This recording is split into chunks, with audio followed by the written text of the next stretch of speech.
نێچیروان بارزانی سەرۆکی هەرێمی کوردستان چی دەکات لە بەغداد؟ دێدار و کۆبوونەوەکانی سەرۆکی هەرێم دەستەبەری کۆتایی دەکات بۆ کێشەکان. ماوەی 2 ڕۆژە سەرۆکی هەرێمی کوردستان نێچیروان بارزانی سەردانی بەغدادی کردووە سەرەتا بە وتارێکی نەرم و هاوسەنگ و لە بەرژەوەندی هەردوو گەلی عێراق و کوردستان لە ڕێوڕسمی ساڵیادی کوژرانی محەممەد باقر حەکیم مامی عەمار حەکیم دەستی پێکرد و گوتی ئێستا لەبەر نەبوونی موچە و بودجە لە هەرێمی کوردستان فەرمانبەران لە دۆخێکی خراپدا دەژین. ئەوەش کاریگەری خراپی لەسەر هەموو کەرتەکان دروست کردووە بۆیە پێویستە ئەو کێشەیە بە زوویی چارەسەر بکرێت.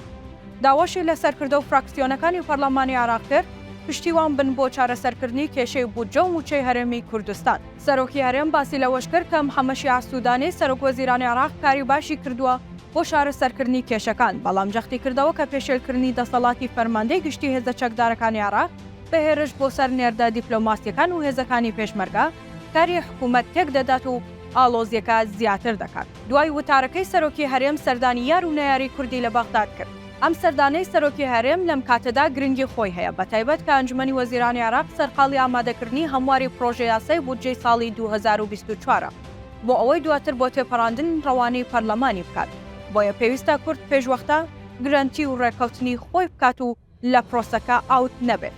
هەروەها سەردانی سەرۆکی هەرێم بۆ بەغدا و بۆ لای هەموو لایەنەکانی عێراق بە میانڕە و تونڕەوەکانیشەوە دەتوانێت دەستەبەری ڕاگررتنی هێرشی میلیشیاکان بکات بۆ سەر هەرێم.